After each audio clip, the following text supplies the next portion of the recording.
सोना और जागना नहीं। गोस्वामी तुलसीदास जी कह रहे हैं कि मोह निशा सब सोवन हारा, देखनी सपन अनेक प्रकारा। कहा कि ये सारा संसार जो है मोह रूपी रात्रि में सो रहा है और अनेक प्रकार के सपने सजो रहा है। और सपने कैसे सजो रहा है?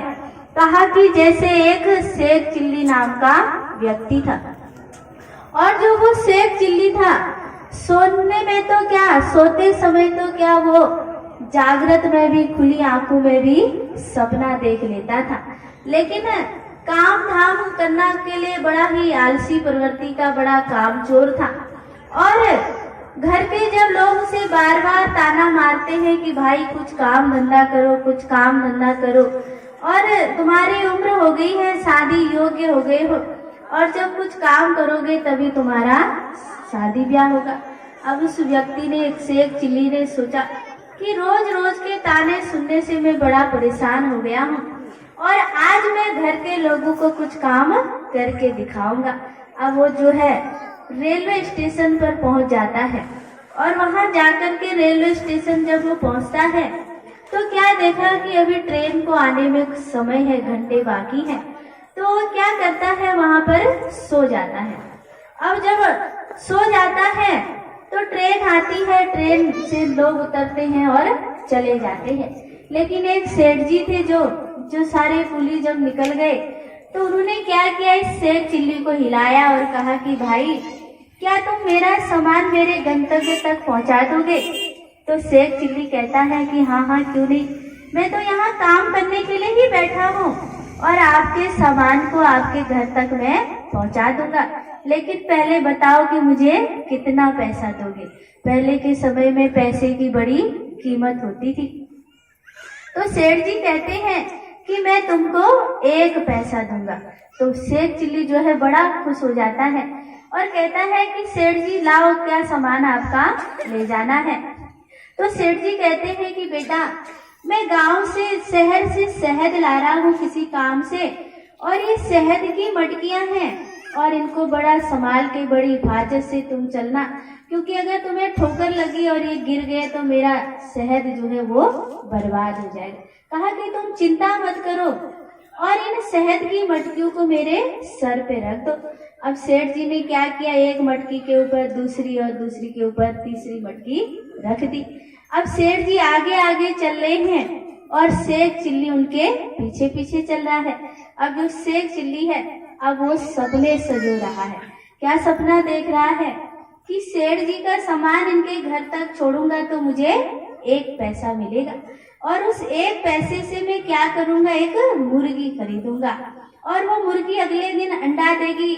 उस अंडे को मैं मार्केट में बेचूंगा, फिर एक और मुर्गी खरीदूंगा, फिर अंडा बेचूंगा, फिर मुर्गी खरीदूंगा।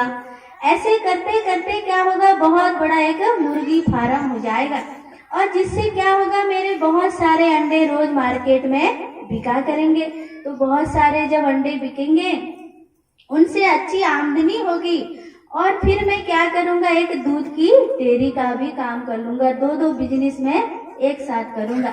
एक तरफ मार्केट में अंडे बेचूंगा और एक तरफ दूध बेचूंगा, क्योंकि दूध का जो काम है आजकल बड़ा अच्छा चलता है। कहा कि सिया राम मैं सब जग जानी, और 1 किलो दूध में 5 किलो पानी। कहा कि सिया राम में सब जग जानी, और दूध में कितना भी पानी मिला दो, पानी भी जो है वो दूध के भाव बिक जाता है।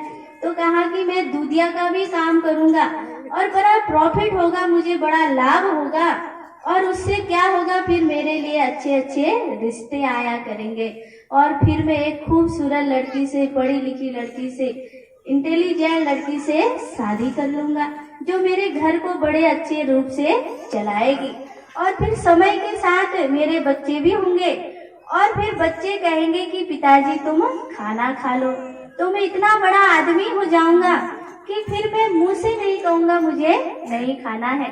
मैं क्या करूंगा, मैं अपनी गर्दन हिला दूंगा कि नहीं मुझे नहीं खाना है।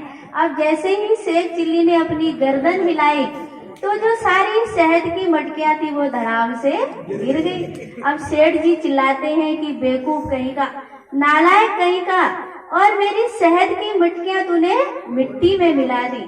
तो वो कहता है शेख चिल्ली की, सेठ जी चुप रहो, आपका तो केवल शहद मिट्टी में मिला, मेरा तो यहाँ बसी बसाई गृहस्थी मिट्टी में मिल गई। तो कहने का अभिप्राय, हमें बड़ी हंसी आ रही है, लेकिन कहा कि ये स्थिति शेख चिल्ली की ही नहीं, ये हम सबकी भी है। मानव जो है आज सपने पे सपने सजोता है कि एक घर बनाऊंगा, फिर दूसरी मंजिल बनाऊंगा, फिर गाड़ी लाऊंगा, फिर बाइक लाऊंगा, लेकिन संत कहते हैं कि हम सामान तो 100 बरस का जोड़ने में लगे हुए हैं, लेकिन जीवन का कोई भरोसा नहीं है, कोई गारंटी नहीं है। अभी भजन सुनने थे कि कोई आज गया, कोई कल गया, कोई चंद रोज में जाएगा, और जिस घर से निकल गया मुसाफिर, फिर लौट के घर नहीं आना है। कहा कि जिस घर से ये हंसा रूपी मुसाफिर निकल गया, फिर उस तन में वापस कब आएगा कोई पता नहीं है, आएगा कि नहीं आएगा कोई गारंटी नहीं है। ये सुंदर मनुष्य का शरीर आज उस प्रभु परमात्मा ने हमको दया करके कृपा करके दिया है। कहा कि कबहू की करी करुणा नर देही, देत ईस बिनु हेतु सनेही, कि परमात्मा ने दया करके कृपा करके, कहा कि हम आप लग 84 में भटक रहे थे, अनेक प्रकार के कष्टों को दुखों को झेल रहे थे, लेकिन उस परमात्मा ने क्या किया, हमके ऊपर दया कर दी, मेहर कर दी, और इस सुंदर मनुष्य का चोला दे दिया, और हम सबको अपनी भक्ति करने का एक अवसर प्रदान कर दिया। लेकिन हमने क्या किया, अवसर तो हमें मिल गया, लेकिन हमने उस परमात्मा को ही भुला दिया, उस परमात्मा को ही साइड में रख दिया।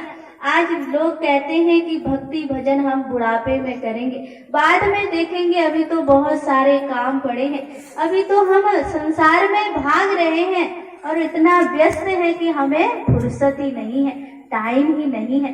तो संत कहते हैं कि जो टाइम है, फुर्सत है, वो कभी भी मिलने वाली नहीं है। कहा कि धंधे ऊपर धंधा, और धंधे के ऊपर धंधा है, और जो धंधे में कहा कि प्रभु का नाम सुमर ले, वही प्रभु का बंदा है।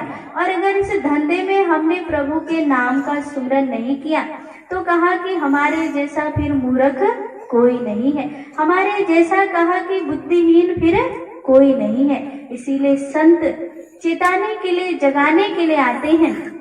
और जब मानो कहा कि सत्संग की गंगा में गोता लगाता है, इस चलते फिरते त्रिवेणी में स्नान करता है, एकाग्रचित होकर के गोता लगाता है, तो कहा कि उतरा सागर में जो उसको मोती मिले, खोज की जिसने तेरी तुझे पा गया।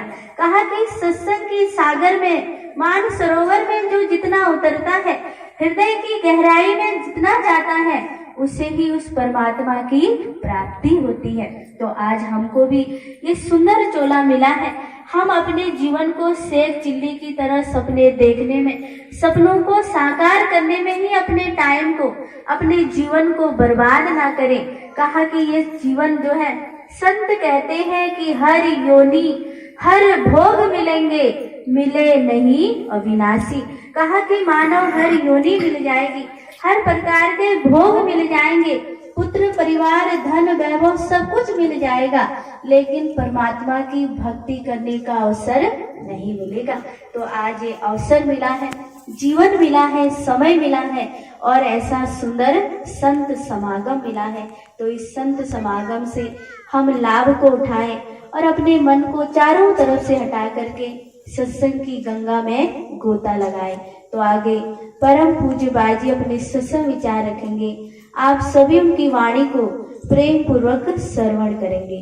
प्रेम से बोलिए श्री सद्गुरुदेव महाराज की, श्री आनंद कंद भगवान की।